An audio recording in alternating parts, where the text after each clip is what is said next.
I'm just going to welcome you back, or welcome you here for the first time, and tell you a little bit about the Storyteller series at the School of Visual Arts, which invites visual storytellers from all walks of life, careers in media, to share their work, professional practice, personal development, and creative approach to visual narrative. The series is open to the public and SVA students, and is presented by the MFA Visual Narrative Program and the School of Visual Arts Library. So without further ado, here is Joan McCabe, Director of Operations for MFA Visual Narrative. Hi everyone, thanks for coming and welcome. A little bit about our program. The MFA Visual Narrative is a low residency MFA program with 2 years online and 3 summers in New York City, a visionary approach to storytelling that emphasizes creative writing and visual communication equally across all media. We have some students right there, if anybody wants to talk. When words and images come together, they can create powerful visual narrative stories that can touch hearts, change minds, and even change the way we see our world. We look for people from all visual backgrounds who want to learn to put story first.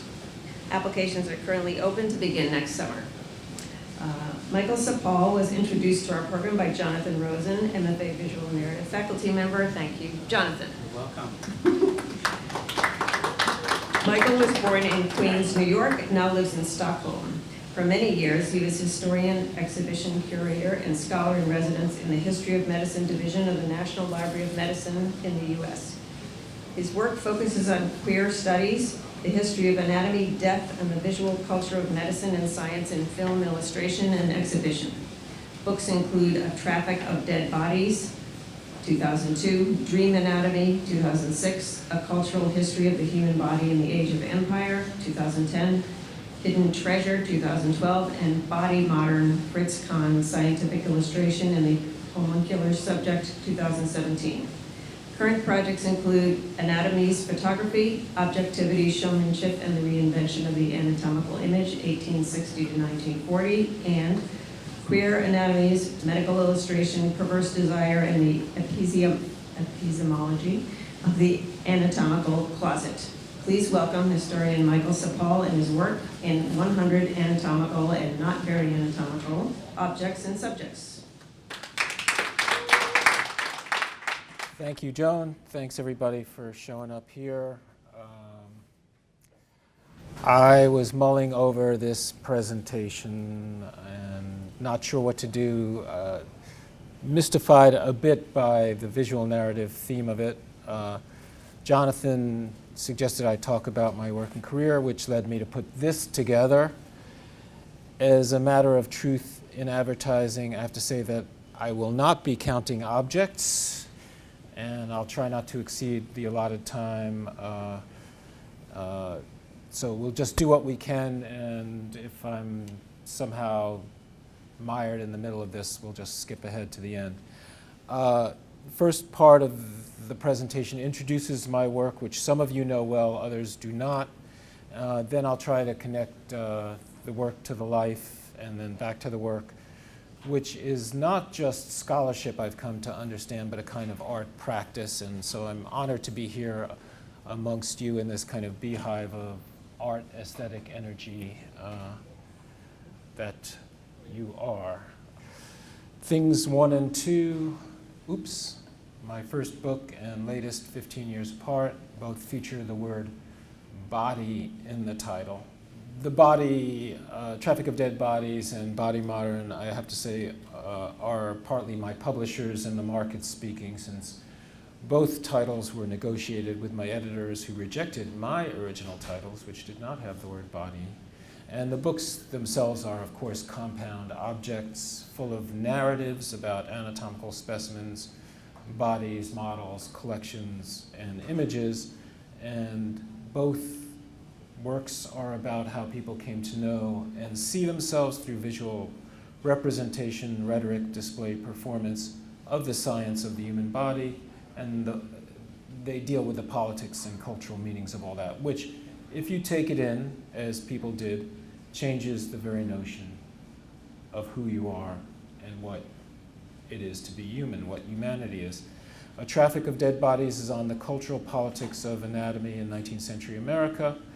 the traffic in bodies that supplied the dissecting table and medical schools and students, which led to riots against the schools and body snatchers, all kinds of fun stories to tell, and the traffic in anatomical objects and displays, which led to a culture of classroom lessons and popular anatomical lectures and museums and shows, and the traffic in anatomical illustrations of the body and its body parts, which circulated from text to text, sometimes in exact copies and other times in very corrupted versions.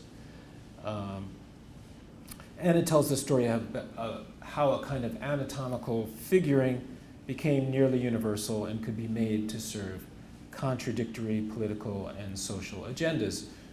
Racial difference, which is a story frequently told about 19th century anatomy, but also universal human rights, moral discipline, that if you learn the structure of the body, you would be sort of a contained and civilized person, but also sexual emancipation, because if you teach anatomy, there's always this question of how much of the anatomy do you teach? Do you teach below the groin, and who gets to learn it? Do children get to learn it? Do women get to learn it? And so on. And the argument goes that before the 1830s, most Americans and many Europeans had never seen an anatomical illustration, model, or specimen, but from the 1830s onward, nearly everyone did, and what difference that makes. Body Modern is on the origin of the kind of illustrations that Jonathan Rosen fools around with so brilliantly, and that Fritz Kahn and his cadre of artists invented in the 1920s and 30s, illustrations that were a critique of anatomical illustration. Kahn believed that it wasn't enough to show the structures of the human body, but you need to show the work the body does, which turns out to be modern work, done in the modern world, performed inside a modern body using modern styles like surrealism, expressionism, Bauhaus-style functionalism, and which represent modern technologies like the telephone and chemical factory, the office camera, automobile, electricity inside the body and around the body. So 2 books about the history of selfhood and subject formation, not the whole story, but partial stories about how we got to be what we are, what we think we are. And here are 2 exhibition catalogs, short essays, lots of illustrations, which have turned out to be far and away my most widely read works, most frequently downloaded, frequently assigned in university, medical, and art school classes. My first job as a historian was to work as curator in the exhibition program in the History of Medicine division of the National Library of Medicine. Dream Anatomy was an exhibition I curated at the NLM, National Library of Medicine. Visionary Anatomy is an exhibition I consulted on at the National Academy of Sciences. Both are addressed to general public to argue that the anatomical figure has become the figure of selfhood and humanity, which are entirely subject to politics and aesthetics and everything that humans do, but also shaped and constrained by our obdurate materiality, our thinginess, our bodies ourselves, our bodies not ourselves. So that's 4 of my works on the history of anatomical performance and representation, the politics of body visuality, which, as you narrate the story in history, is full of wrong turns and right turns, intentional actions, haphazard effects, how a person gets personized with body images, how we all receive little synoptic or particular versions of ourselves and humanity in 2-dimensional form on the page, or hanging on the wall, or as objects in the museum or models. Monstrous, normative, but really quite various, what I call embodied modern, the homuncular subject, how these are objects that are a little mini-me in a world of me's and mini-me's, and we all serve the model for these little homuncular subjects that you carry around in your head with you. We all serve as the media and become the message, because ever since the invention of cave painting and Venus of Willendorf, that humanity has become mediatized over the millennia, ever more mediatized. Everything we know and do and are is in our dwellings and devices and vehicles and engineering diagrams and exhibitions and vitrines and models and dissections and scans, print and screens. And finally, and I hope I won't philosophize too much in this presentation, I should add that our bodies always exceed representation. No representation can adequately convey what we are, even the most truthful representation, but our representations always exceed our intentions too, which they always mean, whatever we make of the body and show of it, always means more than we know. Matter, and especially human matter, resists meaning. The body resists governance, but so does representation and figuration. Communication always fails or succeeds in ways we don't intend and can't envision beforehand, which I will now attempt to quickly demonstrate from my various studies before switching over to a bit of memoir. Purpose of anatomy: to study and show and stabilize the truth of the body, to figure out what the body and body parts are, what they do, how they develop, the reality of the body, what we now call science. But there's always some rhetorical value added: aesthetics, politics, poetry. So here is some beautiful anatomy, sexy anatomy. Beautiful rendering of the anatomical subject by surgeon, anatomist, artist Joseph Maclise, published in London in the year 1856. And it is technical anatomical illustration. It was a standard work of surgical anatomy, but it also has this anatomical puppetry. There's this kind of dance, anatomical pas de deux. There's great pleasure in viewing. And Maclise evidently, and if you look very closely, you can see like the marks of the technique of his drawing, which is very fine in Renaissance tradition of figurative drawing. Great pleasure in artful drawing, and in the artful lithography. Actually, he drew these on stone. And it's also a scientific argument. One of the arguments he's making in this work, which was a standard work for a generation or more, was that the show of individual specimens is not enough. You always need to use the comparative method. And here he's comparing male and female and making a political statement as well as a scientific statement, which is, and this is argued at length in the accompanying text, and these are all not just images, they're always linked tightly to texts and image texts. The accompanying text argues that the male and female anatomical difference is trivial, and uses the dissection of the armpit to show that anatomically we're more alike than we are different, which over the broad scope of Maclise's work has political implications. He's a radical, and he's against all kinds of difference, and the difference between aristocracy and commoners, and rich and poor, and even, and this is pretty radical for a mid-19th century anatomist, the difference between white Europeans and black Africans.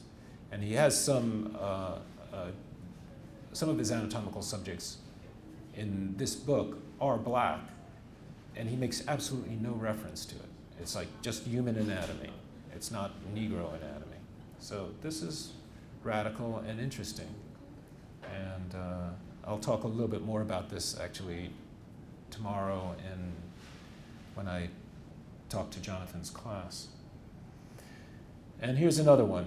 On the left, monstrous and provocative anatomy, a theatrical demonstration of the power of the body, and lurking outside the frame, the power of the anatomist to deploy that. Again, I mean, this is from Andreas Vesalius, one of the founding works of anatomical science, the first great anatomical atlas, and is full of theater. It's also the most rigorous technical scientific anatomy. It really founds the science of anatomy. And of course, science in the 16th century when this was made didn't mean what it means now. Science was a kind of any written, systematized body of knowledge. So you have the science of theology, the science of law. This is the science of anatomy. But on the right, a few centuries later, we have geographical anatomy. The human body mapped and marked out with place names and boundaries, a bit like the map of Europe, a disciplining visual containment of flesh and viscera. But also, there's politics, also democratizing, emancipatory. This is not just doctor's knowledge, this is the people's knowledge. It's the People's Medical Journal and Home Doctor, the cover of it, which happens in public, it's a publication, and in private for people in the home, who, mostly women, who are going to be the people who treat most of the wounds that don't require the intervention of a doctor or a surgeon, and also happens within the body of the reader, which can be read with the aid of an anatomical map. And the argument here is also that this is knowledge that you should know, all of you should know, any reader should know, just like you should know the geography of the world. You should know the capitals, you should know what the difference is between Germany and France and Italy, and you should also know the locations of the major organs in your own body. Now, in the beginning of anatomical science, there was also space for fun and for play. Here, flirtatious anatomized cadavers performing an anatomical striptease for the reader. Most of the commentaries on these plates focus on the anatomists, Giulio Casseri and Adriana van den Spiegel. But the artist, Odoardo Fioletti, also illustrated books on Venetian masquerade ball costumery and illustrated erotic fiction and poetry. I'll also be talking a bit more about this tomorrow. This is homoerotic anatomy. This is, these are young men performing a striptease. Anatomical coquetry. In the 18th and 19th and 20th centuries came critiques of all that. A critique of anatomical multivalence, too embodied or too allegorical or too morbid, because a lot of the figures are the figures of death, or too sexy, or too unspecialized, too unscientific. And the call was for a less expressive but more specialized and sober style of anatomical illustration. And there were many different ways to do that. But this is the service that was so ably performed in Gray's Anatomy, which became a standard work, in the same year that Maclise published his work, also a standard work, with the beautiful anatomical pas de deux and the puppets and the puppetry. And so there's no one consistent through line about what anatomists are doing. And later come these critiques of the anatomical tradition as old-fashioned, in need of more modern presentational, representational techniques. So here we have World Book Encyclopedia, a great marketing device of the late 40s, where they start putting in these anatomical plastic overlays. Can't be more modern than plastic overlays in the year 1940. It's, and I've got to say, when I grew up, I was born in the early 1950s, these were kind of an object of desire. And this was the era of door-to-door encyclopedia salesmen who would come and knock on your door and make a pitch to sell it. And one of the things they would show to try and get people to buy, and people would buy these on the layaway plan, you could buy them by one volume at a time or the whole set, and pay it off month by month.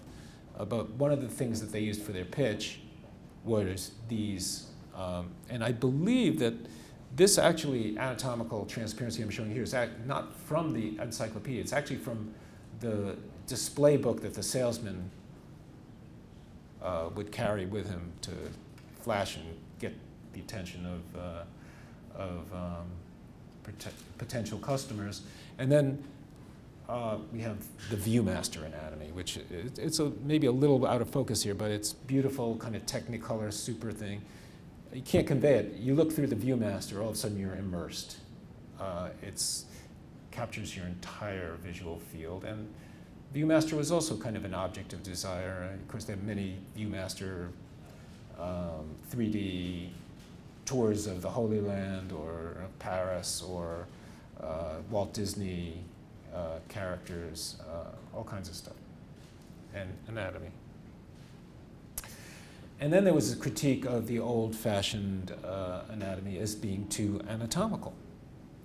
Anatomy just shows the structure, doesn't explain or demonstrate the function. So, this is the subject of my book, Body Modern. So, new pictorial strategies that show the interior of the body in action, how things work using metaphor, sequential illustration, all sorts of visual tactics. These are kind of embedded narratives of, here's the story of how you see compared to halftone photography, or here's how sensation, the heat of the radiator, travels to your brain, just like a buzzer system travels up an apartment building in the city in a time when elevator buildings were fairly novel in Europe, less novel in the United States in the 1920s and 30s. There weren't all that many of them in Berlin. So be modern in every register, using all sorts of visual tactics which intentionally, ostentatiously seek to pleasure the reader, entertain, dazzle, and also be aesthetically modern. It's not just the visual metaphor, it's the style of the illustration. I love this thing of Roman Reckon, who did this fantastic illustration of the physiology optics of vision, was a Bauhaus reject. We have his rejection letter from Gropius. He didn't cut it. Gropius said, you should maybe do ceramics or something, you know. And it was not just Fritz Kahn. Borrowing closely from Kahn or less closely or independently, imagining new ways to map anatomy to function, have fun doing it, as a pedagogical approach, a way to popularize, instruct school children and mass audiences. This is from 1930. The woman is from, I think, the 1950s or 60s. I haven't been able to source it, just found it floating around on the World Wide Web. So anyway, and these are illustrations that inspire and Jonathan Rosen has taken to far in advance of this, but there you go. They're still pretty pleasurable. And a key image that depicts the operation, what happens when you read an image, what goes on inside of you, which is anatomical but also mechanistic and diagrammatic, a representation of human as a viewing machine, and a representation of a technology of the mirror effect. The viewing of a figure turns the viewer into that figure here. So the subtitle of it is, in English, is What Goes On in You When You Read This Picture. And now shifting a bit from what goes on inside of you to what goes on inside of me.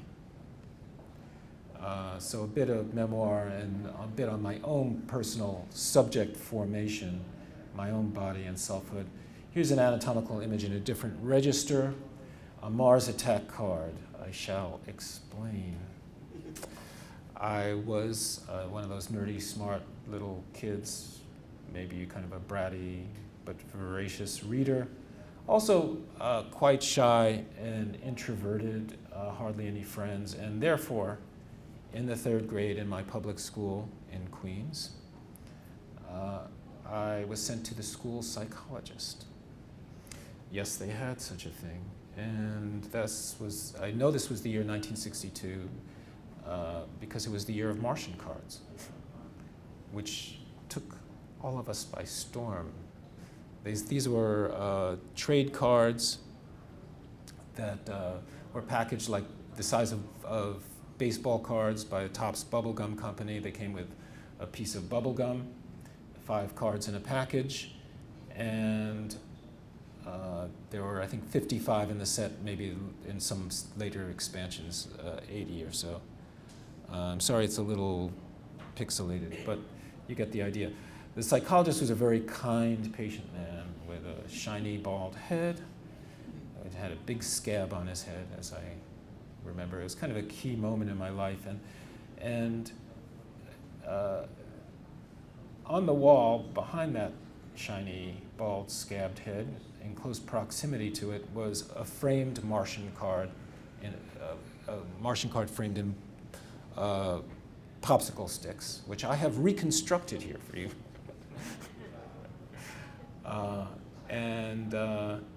So yes, these Martian cards were scary, horrifying. I must say, in 1962, when I was 9 years old, I was fascinated and terrified by them. And they were controversial and banned in some states as being too violent and bad. And, you know, so there you go, the Martian card. And what is it anatomical about that? Well, you can see the visual vocabulary of monstrosity is anatomical. Martians have brains on the outside of their heads, and their faces do look quite skull-like, and they have those big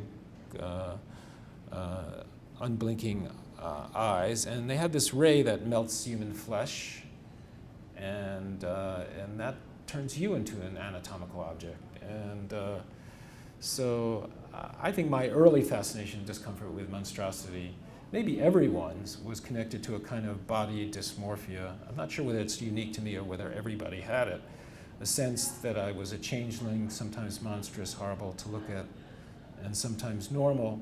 And that made these cards very, very powerful, this visual vocabulary of anatomy and bodily difference, very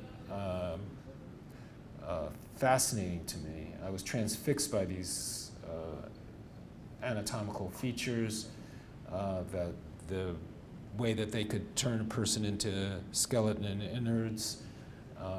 They're defeated in the end. You know, in the end, the Marines go on, the U.S. Air Force goes on to Mars and sets off hydrogen bombs and kills them all. And they lived happily ever after.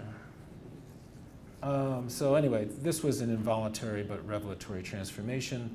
No comfortable figure to identify with in this situation, which oddly prefigured my destiny, my anatomical, pathological, historical work and interests, and maybe my own tangled sequence of bodily transformations, puberty, manhood, hair loss, including over the years my eyebrows, and disease and surgeries, aging.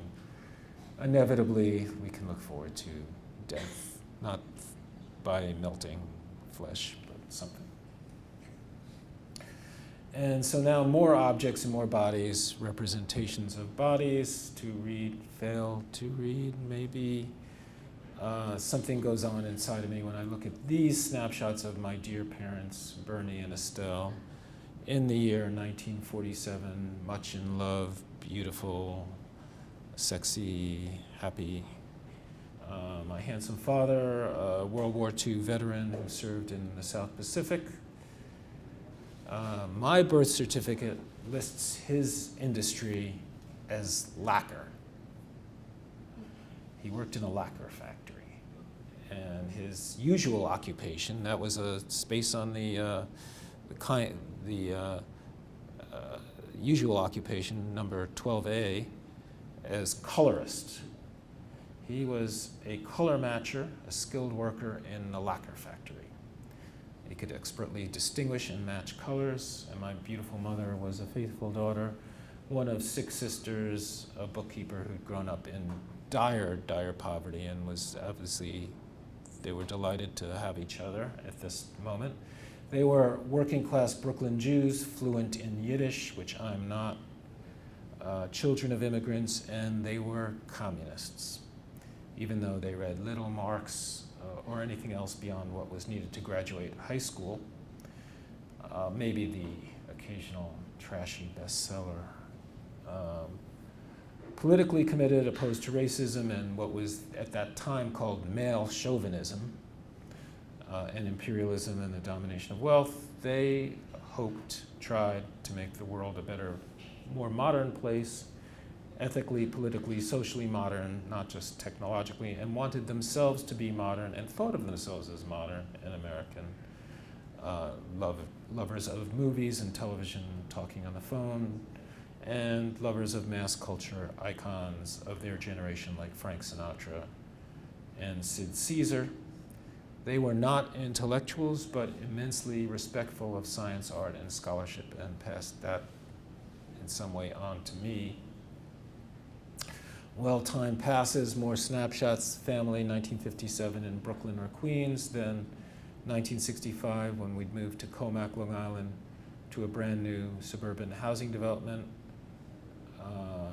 Looking back now on my early mid-childhood, I remember being maybe miserable. My older brother insists I was not miserable. He says, "You are a happy kid," and always making jokes. But I do also remember being somewhat baffled, as all children must be, by the complex world they're born into. My father was entirely, I know it's strange when you look at the two of them on their honeymoon, but my father was entirely uncommunicative, never spoke about his past or feelings, never talked about the war, ever, even though he was in the Army for 6 years and in the South Pacific. And my mother was phobic and an unreliable narrator, by which my aunt would say, "Your mother never had a love affair with the truth."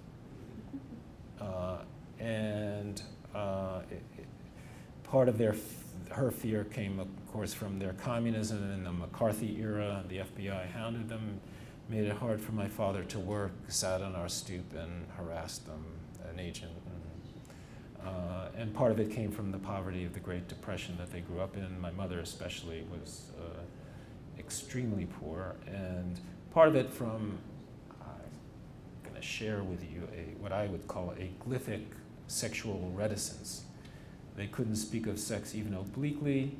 The air was thick, full of thwarted expression, mystery. Of course, children don't understand, and I still don't understand. And added to that, again, their urgent desire to be modern, to throw off the burdens of history, live in the new world of reason and enlightenment, and radio, television, movies, household appliances.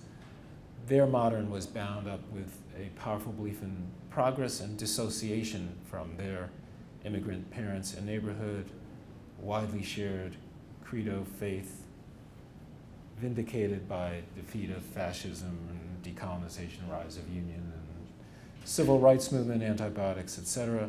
History had a direction, and they were on the right side, which meant rejecting the old ways, old religion, old language, old superstition, and the old politics.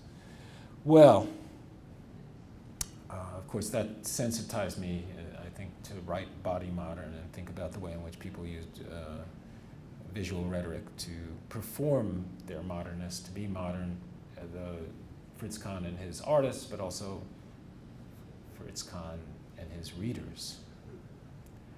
Because those were best-selling works. They were the most popular science of the 1920s and early 30s, before Fritz Kahn had to leave because of the Nazis. So I was more than happy to go forward with my parents into the modern world of television and movies and radio and paperbacks and science fiction, but also backwards, search for origins, deep history, dinosaurs, fossils, archaeology, ancient civilizations. I was bookish, read like a fiend, way above my grade level, all sorts of adult things like Robert Graves, Freud, and Kafka. Also immersed in stuff considered to be total trash. Mad Magazine. I shared a room with my older brother. We had our own radio, which we listened to a lot, and mostly black music. and we watched a lot of TV, especially when my parents got a new TV and gave us the old one for our room. Yay. I particularly loved comic strips and comic books, the rich fantasy world of pen and ink mass culture, which my father, being a working class Brooklynite and trying to get rid of his Brooklyn accent and not be thought of as someone who's stupid, even though he didn't go to university or anything. My father truly hated comic books, and I love them, and I'm going to just say a little bit about Superman here, who I read passionately, devotedly, and know some of the scripture of. This is a panel of Superman looking at a bottle containing the Kryptonian city of Kandor, which the evil alien scientist genius Brainiac had collected. Because Brainiac had a shrink ray, he collected cities of different planets in the world. So originally he came to Earth and he shrunk Paris, New York, and London and and he put them in the bottles for his collection. He was a museologist, an evil museologist. Superman defeated him, but because Brainiac had shrunk this Kryptonian city and Krypton had exploded, he couldn't restore it to full size. There was a few problems with shrinking, like that if you took a city away from its, say, sewage system and entire eco and just sort of it's like cutting flowers, and they wouldn't survive. But in any case, Superman had many powers, not much recognized as a super museologist, super curator, but he did have a private museum, which he showed off to various privileged people by appointment only, in his fortress of solitude in the frozen north. But Superman, of course, was a good super museologist, not evil like Brainiac. Batman, of course, also had his museum in Batcave, and probably maybe almost all the superheroes had a private collection or trophy room. I don't know that anyone's really made a study of super museology, but I think it would be a worthwhile topic for scholars to attend to. My father hated this, partly it was a rejection of his own, something within him. My father was an old pen and ink man. He aspired to be an artist and had some skills and talent as a teenager. He learned various kinds of sign painting, lettering, and the Spencerian system of flowing line penmanship. Is that familiar to any of you here? I know this is an art school. The Spencerian, it was a fusion of calligraphy and decorative figuring that I guess it goes back, it was invented in the 19th century, but my father could do it really nicely. But then he discovered modern art and Miro and Clay and Picasso, who he worshipped, and also the so-called primitive art that inspired European modernism. And then he entirely rejected the Spencerian system, which he was really good at. And he could have been maybe even a good working comic book artist or commercial illustrator, but instead he took up modernism and abstract and semi-abstract art, which he was less good at. Let that be a lesson to all of you here. Don't aspire too high, you'll get too close to the sun. Later, he and my mother got a mom and pop picture frame shop, which he worked at 6 days a week, 10 to 12 hours a day, but did get some fulfillment from as an exponent of a certain kind of modern framing. It was modern framing. It wasn't like, he did sell those, kind of ornate frames and stuff, but he was really kind of trying to sell people on, sort of some tasteful matting thing and something more rectilinear. And he worked at the picture frame shop 6 days a week, 10, 12 hours a day, and he got some fulfillment from it. And through that little shop, we were lifted out of poverty into the shopkeeping middle class. And my father loved art, and our house was full of coffee table art books and frame prints of canonical modern art, Van Gogh, Gauguin, Picasso, and plaster sculpture reproductions of African and Melanesian art. He at some point had worked in some kind of store on the Bowery that sold plaster painted reproductions of African and Melanesian art. We had a bunch of those things. So it was a rich environment for me to grow up in, and it did sensitize me a lot to art, but kind of this pictosphere of visual materials, but I was a reader of images. Maybe it was an Oedipal thing, like I couldn't go to art because he had art. So I was a reader of images and texts, books from the public library, mass circulation paperbacks. My mother started working when I was 8 or 9 and used the public library as a place to dump me after school while she was working. So I just wandered the stacks and read all kinds of things that I didn't really understand and other things that I did. I did try like Flaubert and, as an English translation, Dostoevsky, and, I kind of got it, but maybe not. And here, for some reason, without glasses, I'm sitting on a suburban lawn wearing a jacket and tie, squinting at a Dell paperback edition of Plutarch's Lives. An odd choice, admittedly. There you go, Plutarch's Lives. And Plutarch's Lives are really good. I mean, I don't know whether has anyone here tried them? It's like Plutarch is reading all these ancient myths, and he's like saying, and some of them are historical figures, and a lot of them are mythological. And he's saying, well, we have 10 different versions of this myth, and they're all different, and this one's really the best one. So it's a kind of work of comparative scholarship, maybe one of the first that we have. Anyway, neither of my parents went to university, and they didn't read much, but they deeply respected books. My brothers were into sports. I was the designated reader of the family, and from a pretty early age, knew I wanted to be a writer. In my 20s, I moved to the East Village, hung out with the cool poets and artists and musicians, wrote jokey or incomprehensible prose and poetry, and edited this poetry magazine, what was then called a little magazine, Personal Injury, which was full of smart-ass, drugged or incomprehensible modernist, incipiently postmodernist poetry and prose. Eileen Miles called it proto-punk. She was one of the ones in there. She's one of the few who went on. And it had a collagist, bricolage aesthetic.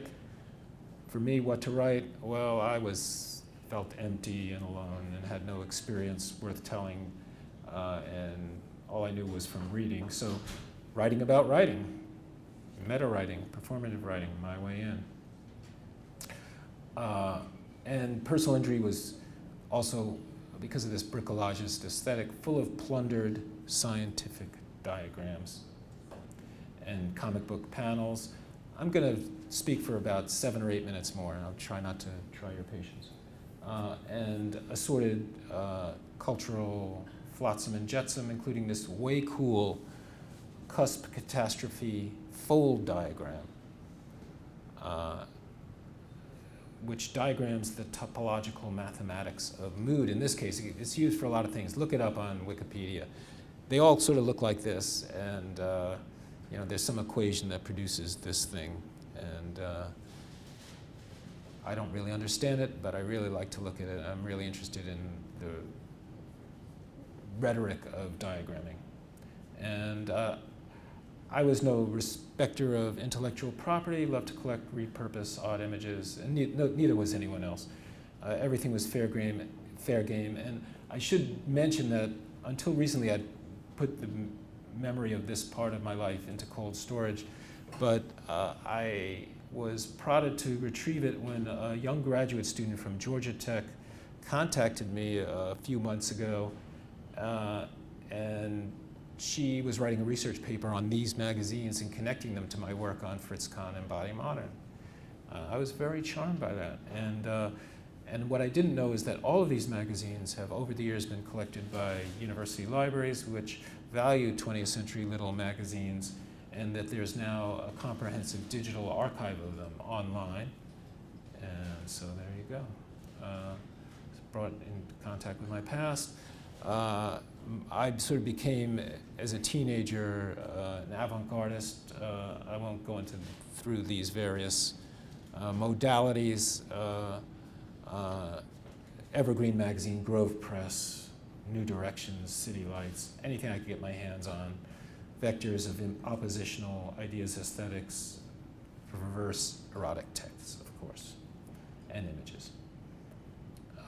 And also music and drugs. And I could go into this at greater detail, but these were all very precious to me, and I spent many hours and had these records, which were entirely worn out, and many others. In my 20s and 30s, a lot of us who wanted to be downtown writers got the bug, formed bands, art, punk, noise, protest, persuasion. We were a very left-wing oppositional version of it in various bands, Crack House, which played deliberately unlistenable music, various obscure locales, and so forth. I could go on, and I could even play some of you. This was kind of a late, just recently released thing recorded in the early 90s that had been forgotten. A French label just put it out.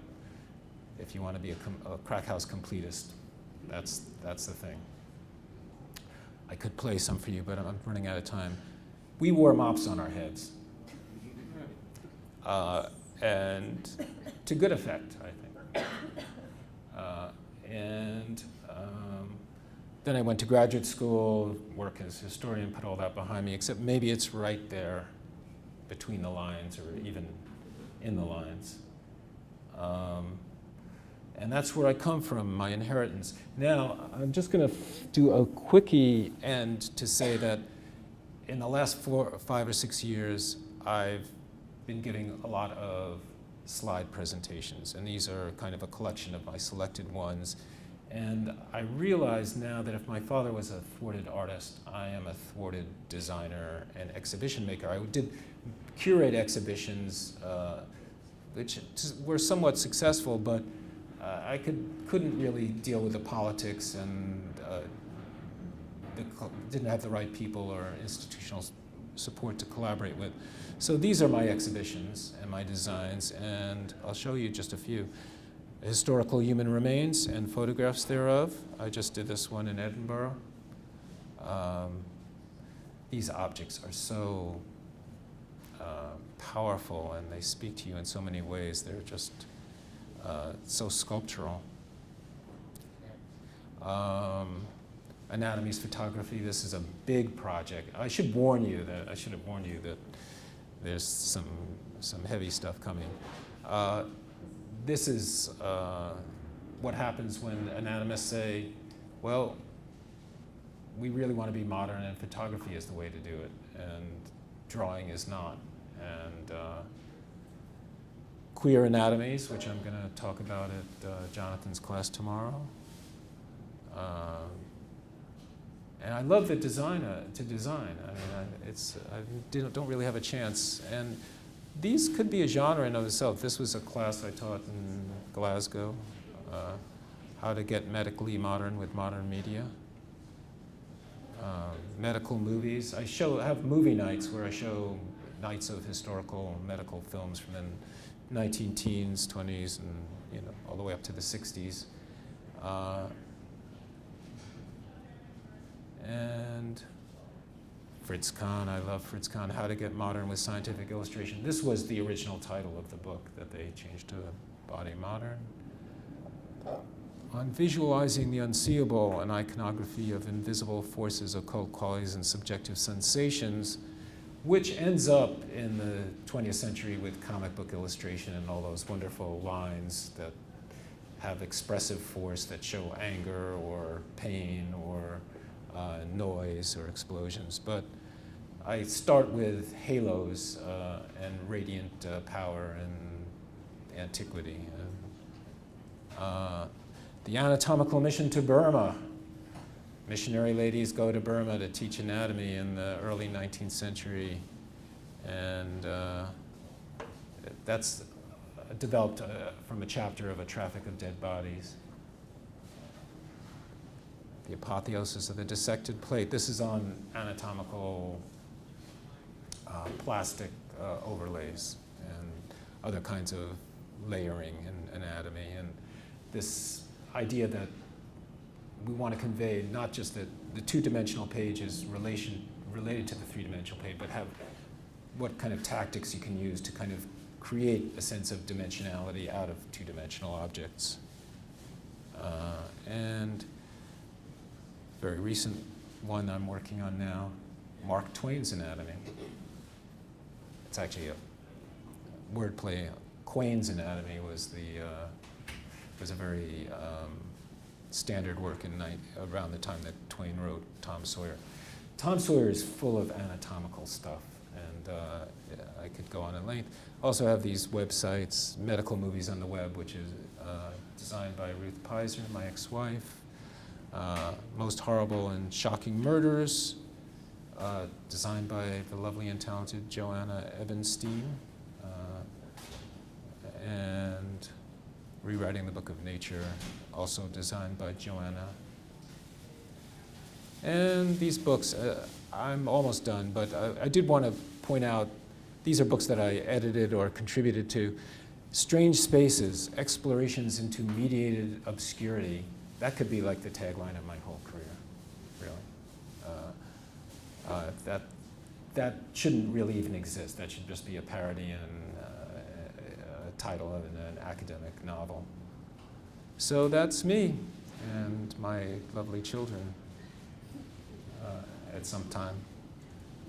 The end, I could speak at length, but I think I've gone past the 45-minute mark. And now I would be happy to talk to you, or you could talk to me, or... Hi, so do you remember a recent news story about bodies being buried in some island off of New York City and NYU Medical School and the whole thing? Can you talk about that a little? Because I'm not remembering the details. Yeah, that is something I've written a lot about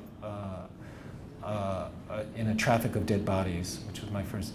And so this happens all over the world, which is that there are these kind of legacy graveyards that were plundered to supply medical schools, and then there are legacy graveyards which were just pauper graves or neglected graves. And I think there's been a kind of a moral panic about dead bodies and what to do with them and what's the ethics of them. And so that story, I can't really remember the details of it, so I can't really address that. But I do read the New York Times every day, and I know that there have been lots of stories about that. And this is a story that is in almost every major city and every medical school or place where there was a medical school has some story about dead bodies and what to do with them. And there's a field now. It's a discipline called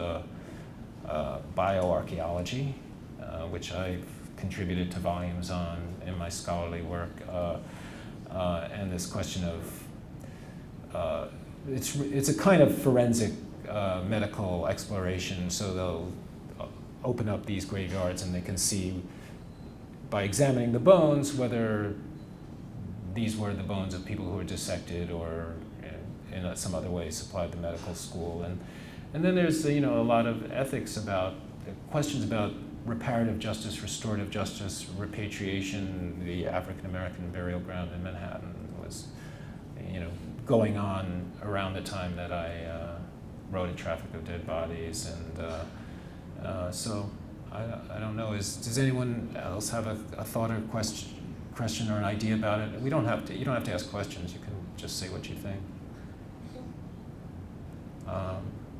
Yeah. Sorry, I'm not as familiar with your work, and I just came because the idea of those anatomy books being considered art I thought was fascinating, and how you're right, it is an interpretation of something that someone sees or they think that's how it works.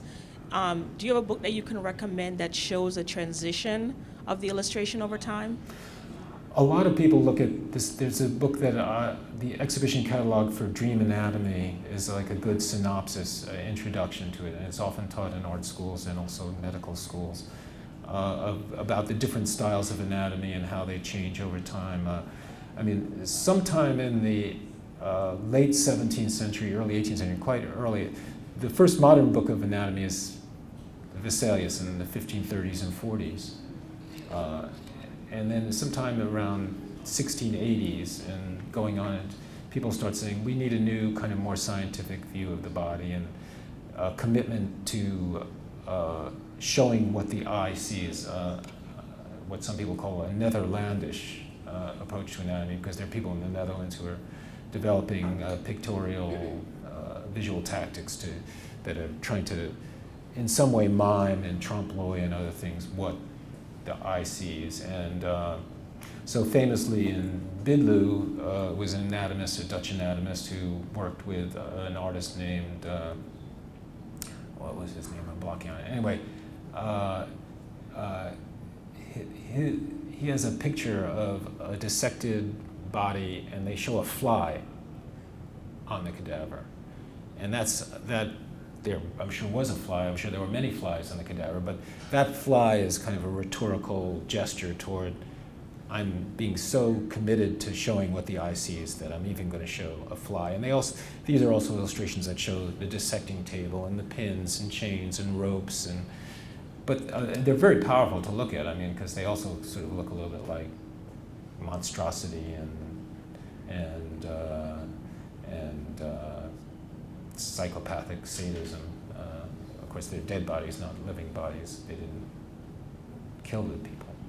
But, and later on, William Hunter has one, Anatomy of the Gravid Uterus, and then there's a different style. So Dream Anatomy would be, it's a very readable book, and it's downloadable. You can buy it but used, but you can also download the PDF.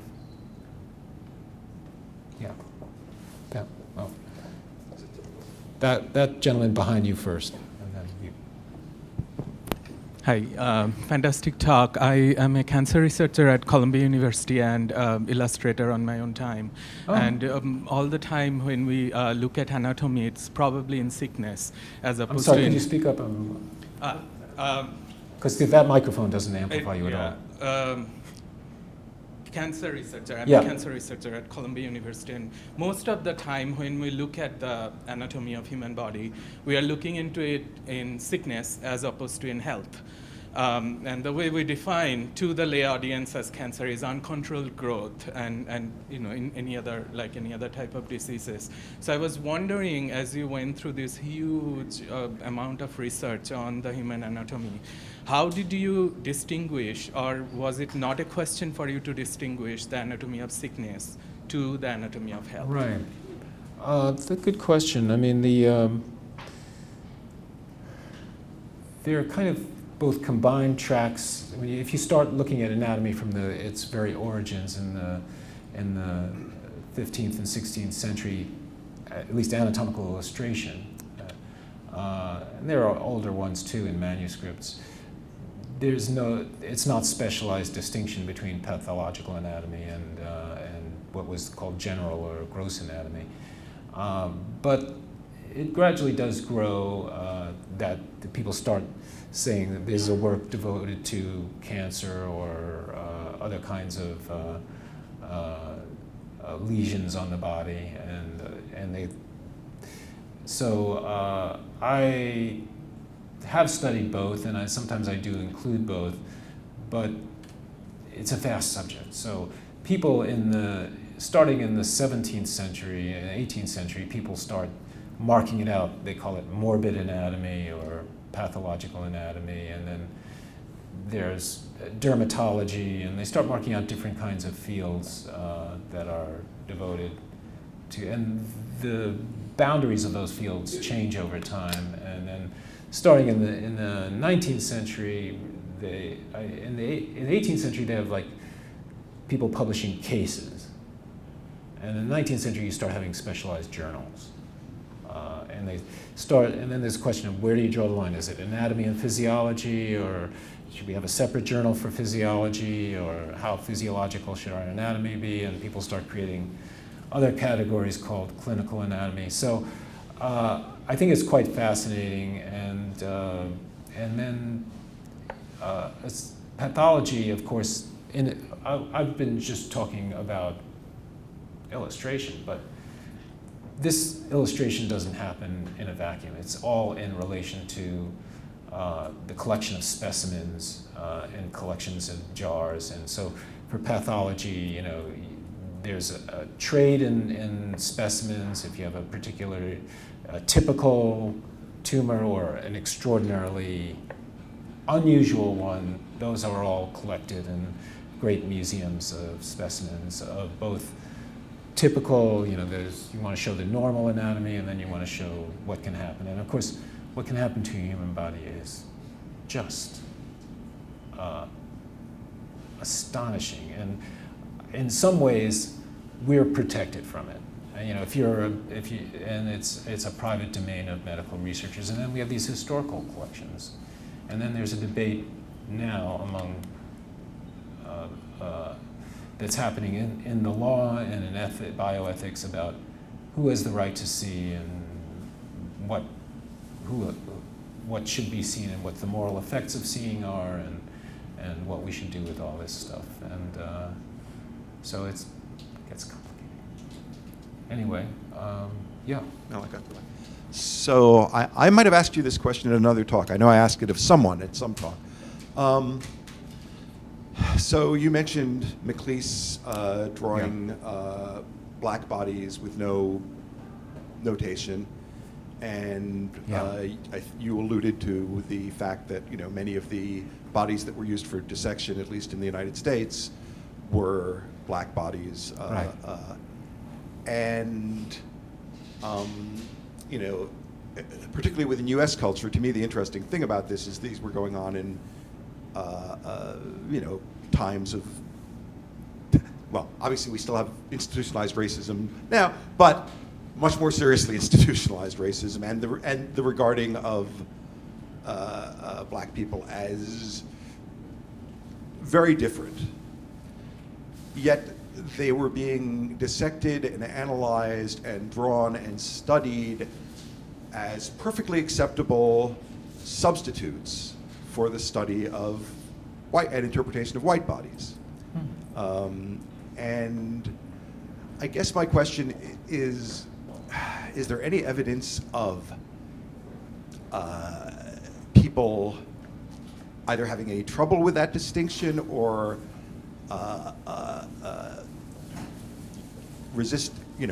resisting the connection between those two fields, or it's really just a general question about how did people reconcile that semi-paradox?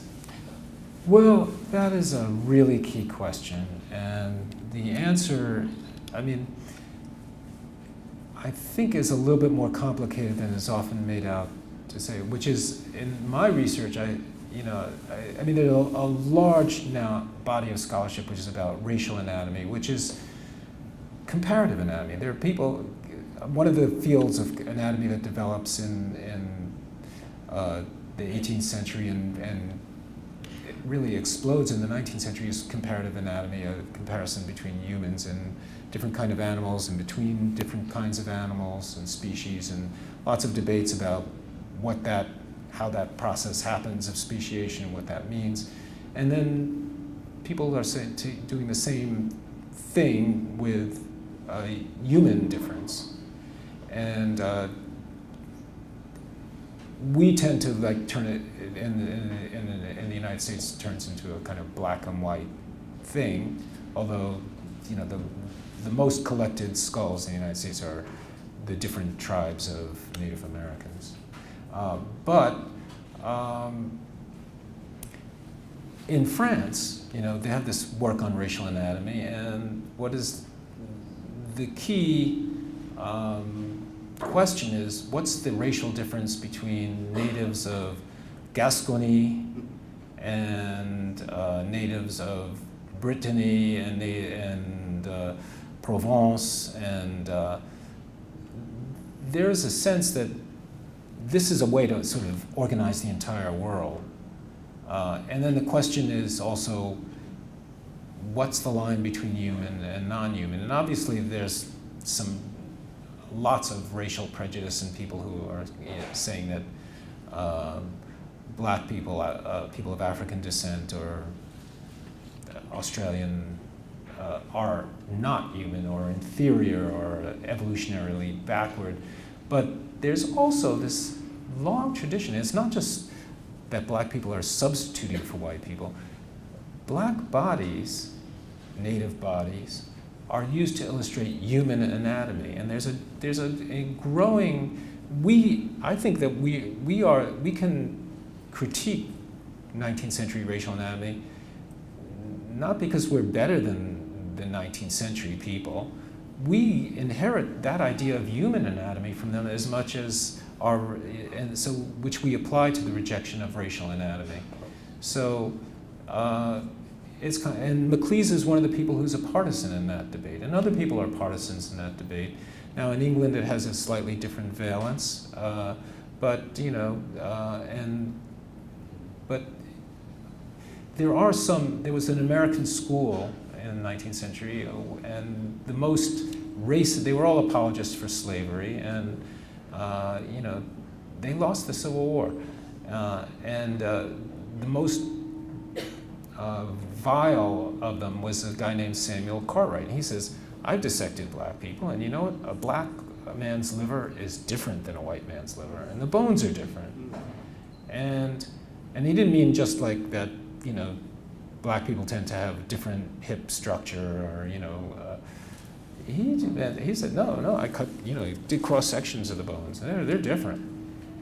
That has no legs. That did not survive. Nobody believed that. There are no students of Samuel Cartwright who did series of published anatomical studies to demonstrate that difference. He was just a dead end. So. And what was his era? He was 1840s, 1850s. So he's often known. He also invents a disease of running away, like he pathologizes drapetomania, the disease of running away.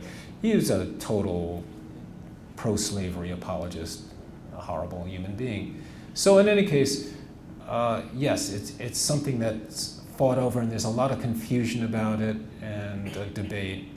But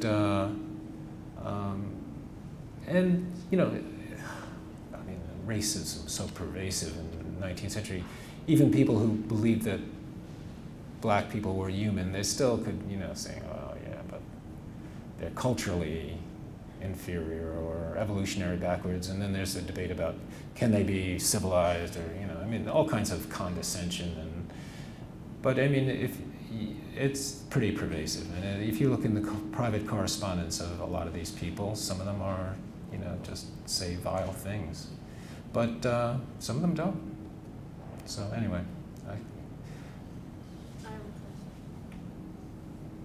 Can we hear some Crack House? I could play you some. Do you want to hear it? Yeah. Okay. It was intended to be hard to listen to, so I'm going to walk my way back through all of my beautiful slide presentations to the mop. Mop. The thing about wearing the mops, I should say, is it was kind of cool you could go like that, and obviously I don't have any hair, but even the good people who I played with who did have hair wore the mops. But it created a lot of lint. It was, not healthy to breathe the air around that stage. Okay, so we did lots of different kinds of things. So I'm going to play this one. Some of it was quite jazzy.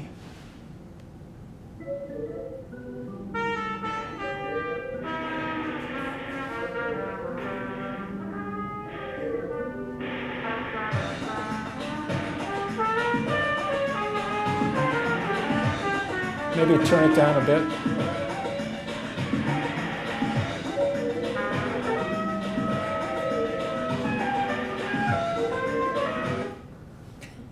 Okay, well, All right, so you got that one. That was, and I'll play you. That was quite listenable. That was quite listenable. That was the easiest one. Okay, well, let's do this. This one is kind of more harsh. Maybe the volume's off now. Is it? Maybe it seems to be working.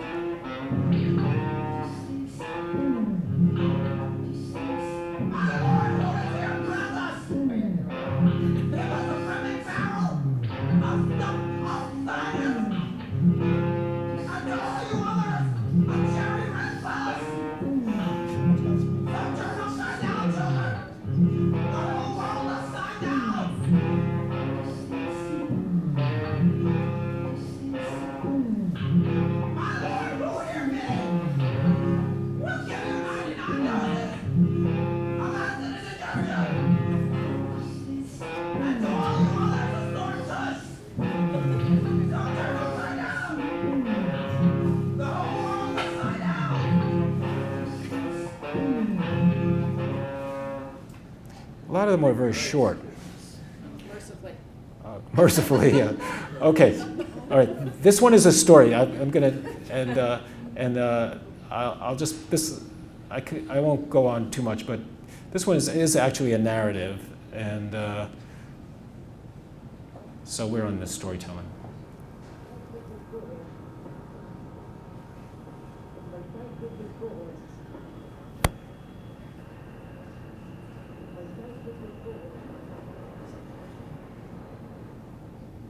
I'm on the plane, this big, enormous, boat-like plane. We're in the middle, in the belly of the plane, there's a ballroom. And we're all there, and I have family, and a bunch of people I've never met before. We're all very excited because this year, it's my year to ask the question. See, every year we have this get together in this plane, this boat plane. We rent the ballroom, and somebody gets to stand up and ask the question. Now, you're asking the question of the Father.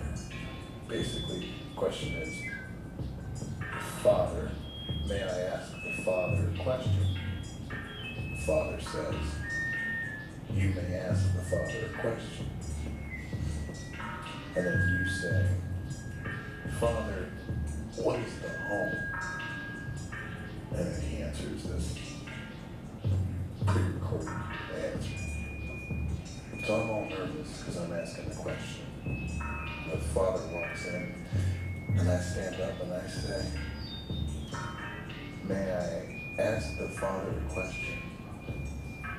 And the Father says, you may ask the Father a question.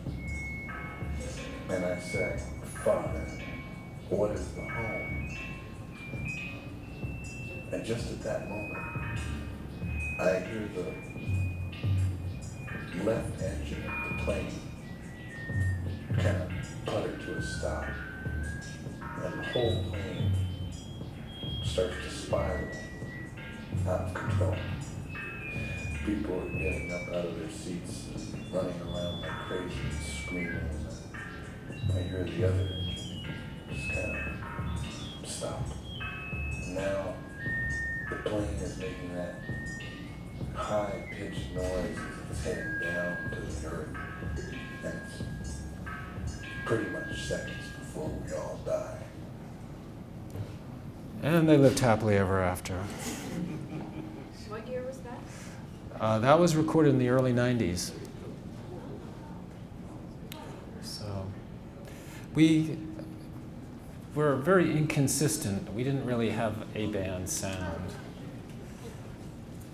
So, but thank you for asking. I was hoping someone would. I should have brought a mop. So.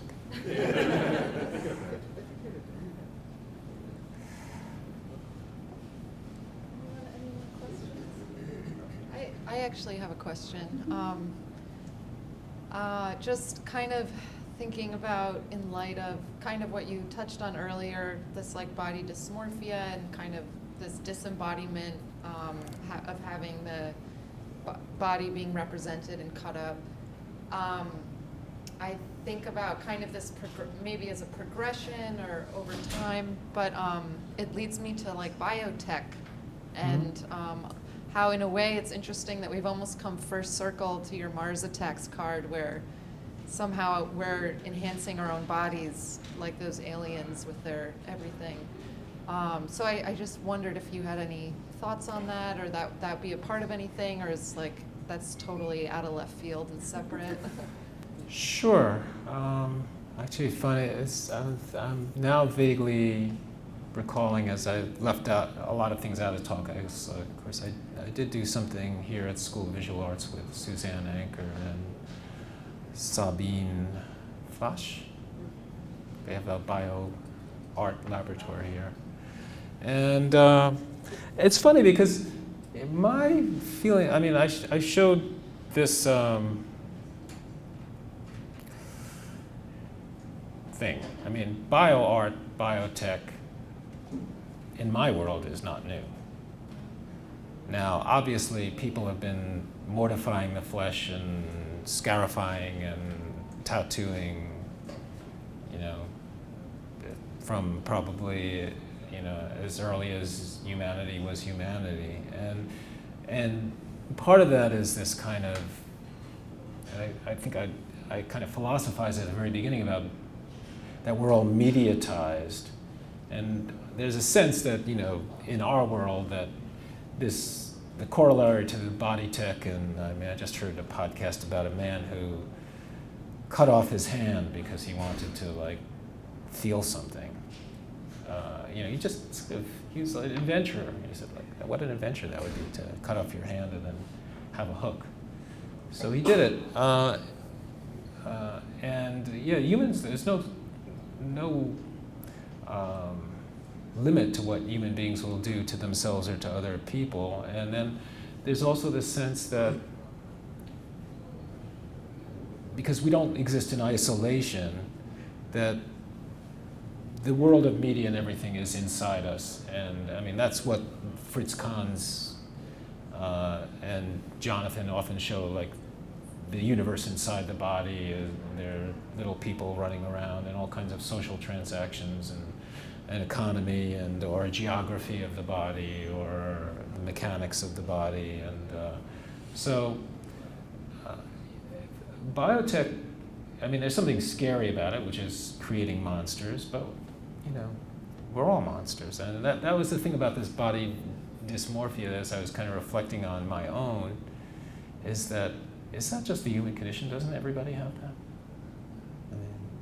I mean, maybe it's so pervasive you don't pay attention to it, but we're monsters, we really are.